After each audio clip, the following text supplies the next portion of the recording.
Good evening, everyone, and welcome to another edition of Awaken the World. We are live on this 17th day of September in the year 2021.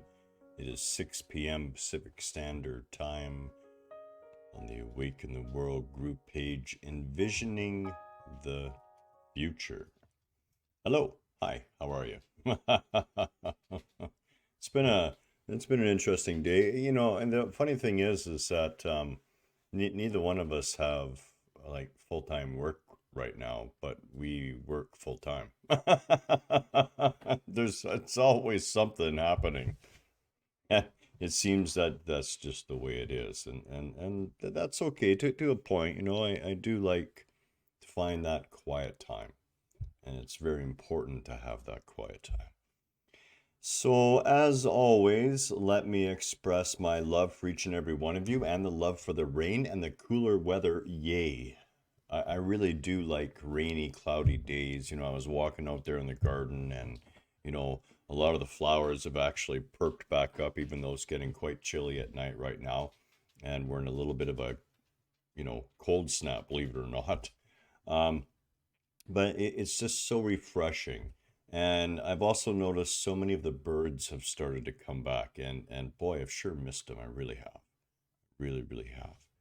So, what are we going to talk about tonight? Well, there's just a few things that we should just clarify and keep clear in our minds going forward.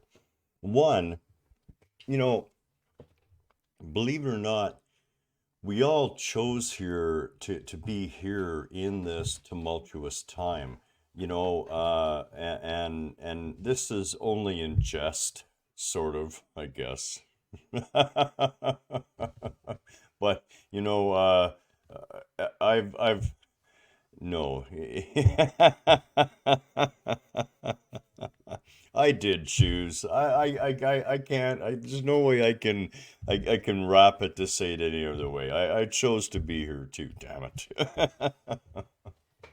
So we all chose to be here during this time, and this is a time of profound opportunity and danger for humanity. And I would say, as someone who came through the Cold War, and was born in 1960, that we probably face a crisis grander on scope and on a level of existentialism as well than any level of war or any amount of even nuclear weapons outside of destroying our planet entirely.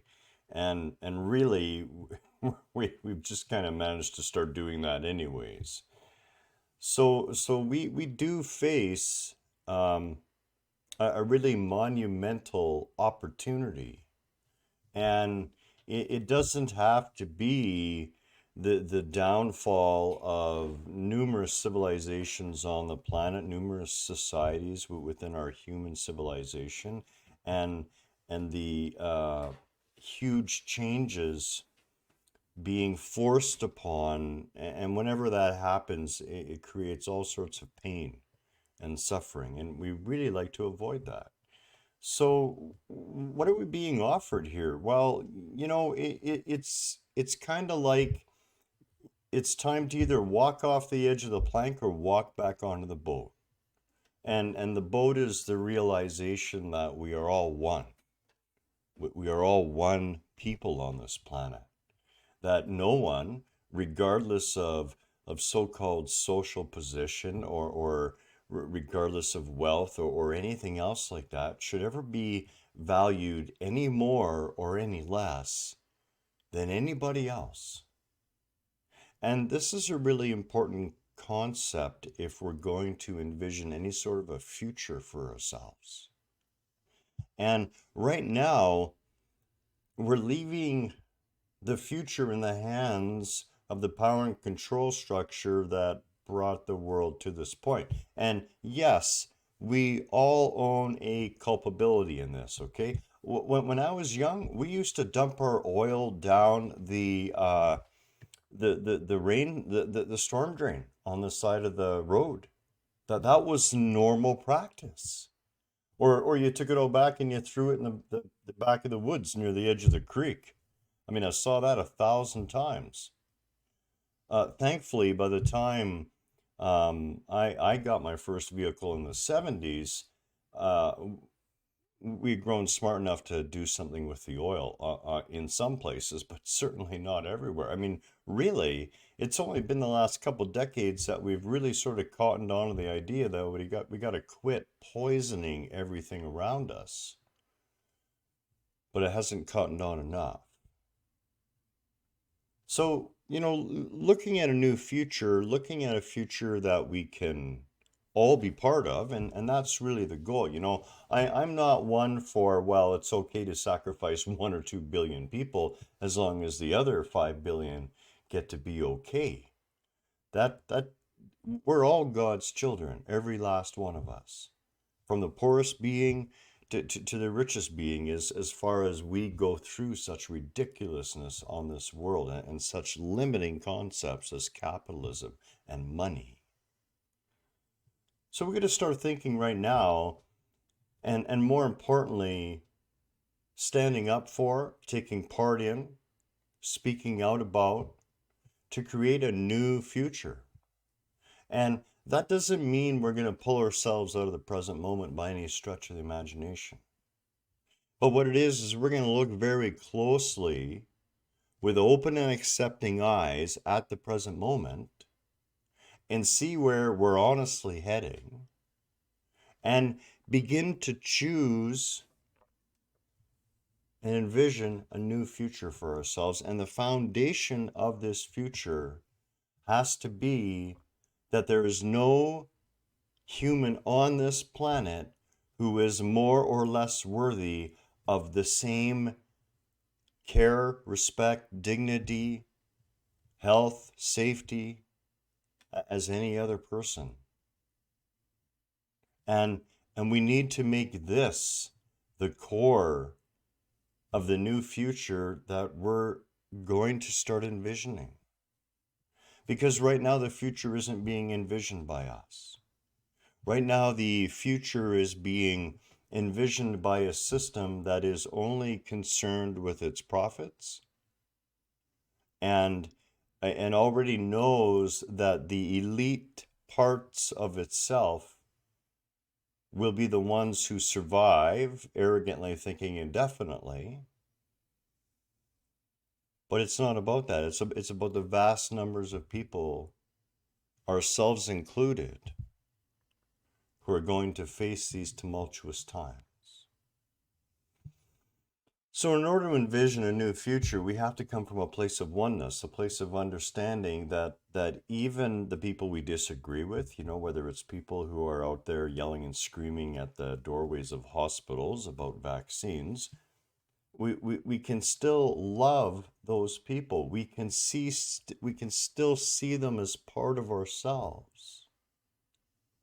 Even at our own egoic level of being, we're not really any one person. There's a whole bunch of different facets of ourselves, and some of those facets of ourselves are prone to behaving in those same sort of ways, whether it's internally or externally. We have to be willing to love every single person around us, to even love the person whom in their ignorance is desecrating or destroying. And loving them has nothing to do with not stopping them. It has to do with the way you're going to treat them and how the healing is going to be offered and how the healing indeed can take place. So when it comes to our climate change and everything else, really, for my own sanity, I really need to get off the topic. It's done. There's no doubt about where we're heading. And there ain't nothing on this planet that's going to change this. And to be honest, we don't really want anything to fly in and somehow make it right without humanity getting it. We are in an opportune time in our existence where both that danger level is at an extreme but also the level to which we can rise through this. The new society we can envision.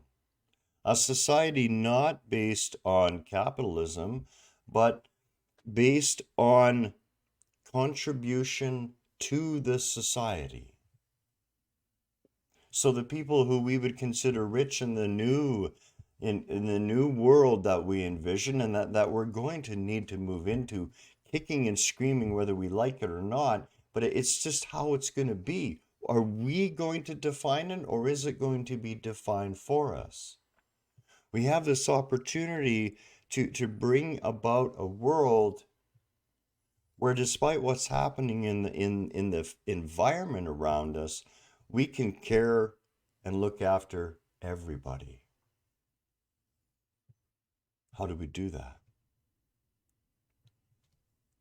We do that by looking honestly at what the one thing human beings are really good at, and this is one of the beautiful side effects of ego, and one of the reasons why you never really want to throw ego out. You just want to put that damn dog back in the cage. Ego is an amazing problem solver. So if we look honestly at the problems around us, there are already solutions that exist.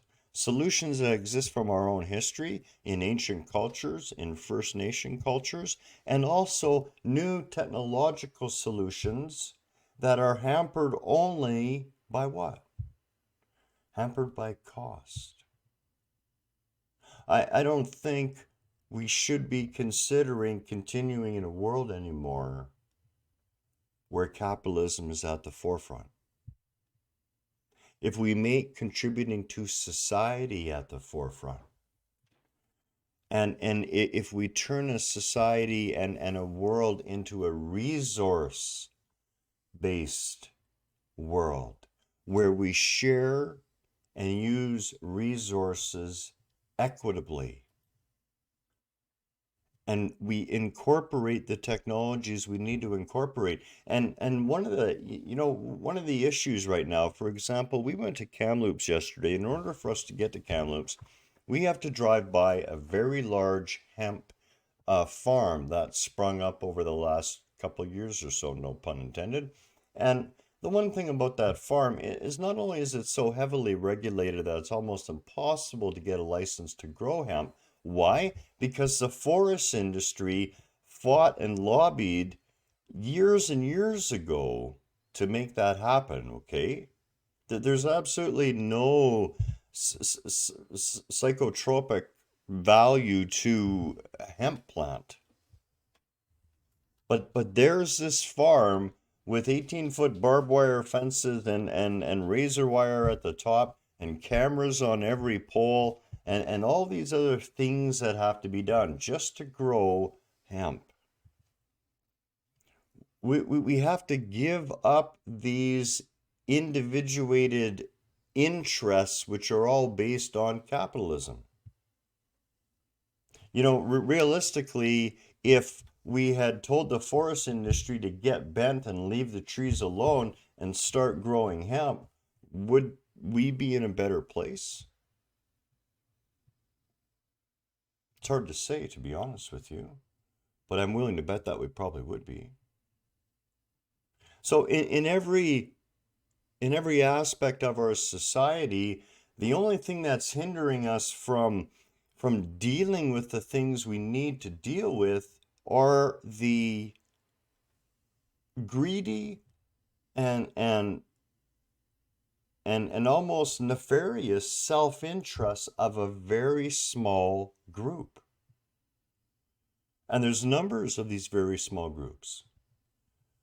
And those are the groups that prevent that which makes sense, that which we would call morally right, if we have to play that game, and anything that acknowledges the oneness of us all, anything that recognizes that we are all children of that divine spirit, all part of what we would call God, the Creator.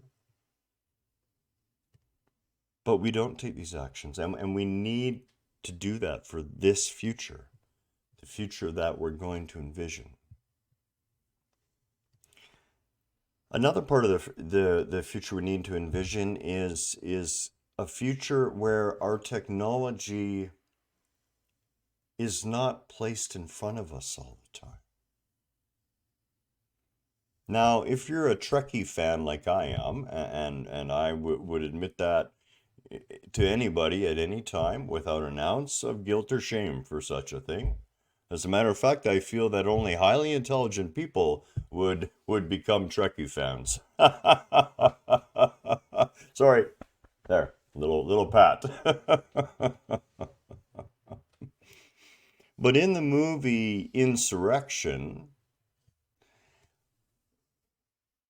this society lives in what appears to be an almost medieval sort of village. I mean, maybe not that far back, but you know, definitely a retro village where things are done in a more meaningful, personal way.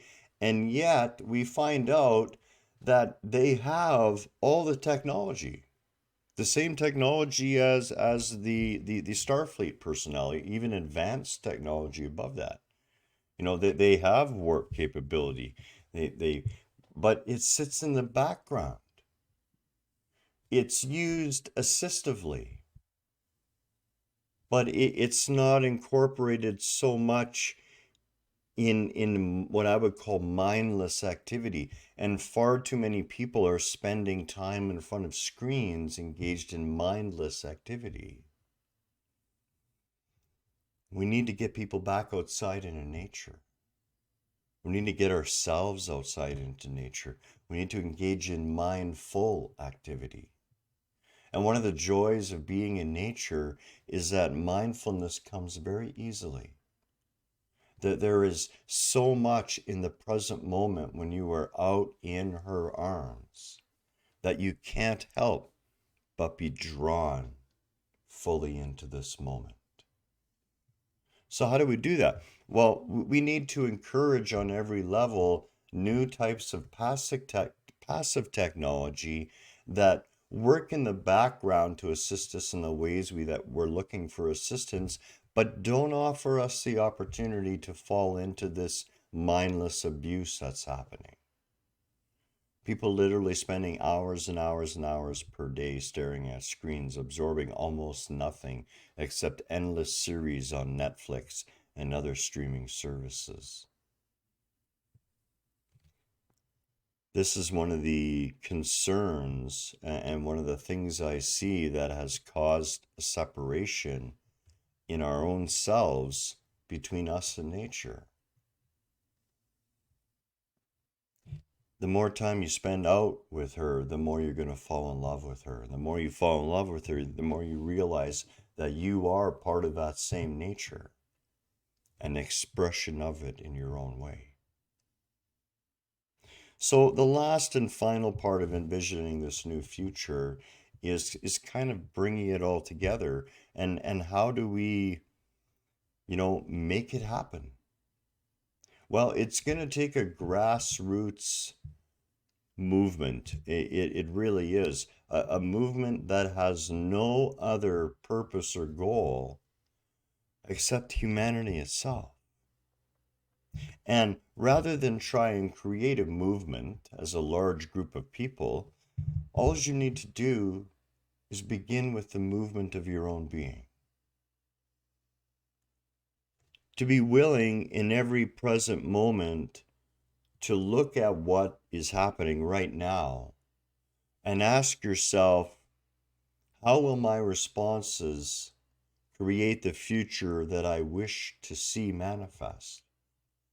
And we do so openly and easily without expectation that it's actually going to occur. We have got a lot to get through. But we're not going to get through it by fretting and worrying.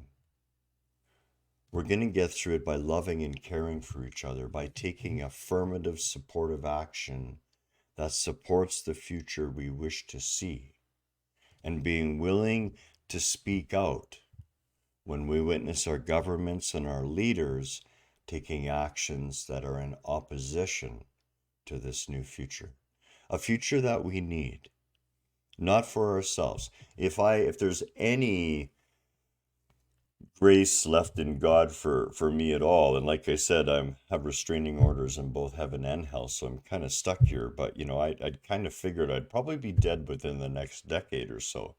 But there are hundreds of millions of children and young people who are going, billions actually, who are going to see the end of something very soon, one way or the other, within this decade.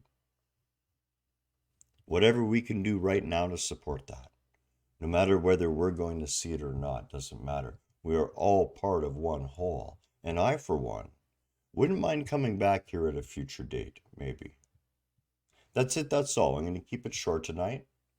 I just want you to realize that in every present moment, you are in that process creating a future. And there is no issue with envisioning a brighter and more inclusive and whole future for all humanity. We do have a long way to go, but every little step, that's all it takes. Every little step. That's it. That's all. Namaste. Have a beautiful night. We're going to have a great video on Sunday. It's actually going to be a teaching video where we're going to talk about astral travel a little bit and lucid dreaming and techniques that you can practice to accomplish both, as well as, not warnings, but a few admonitions in regards to such practices. And indeed, you need to know right now that there is no harm that can ever come to you in either one of those types of experiences. Namaste. Have a beautiful Friday night. Enjoy Saturday, and we'll see you on Sunday. Take care.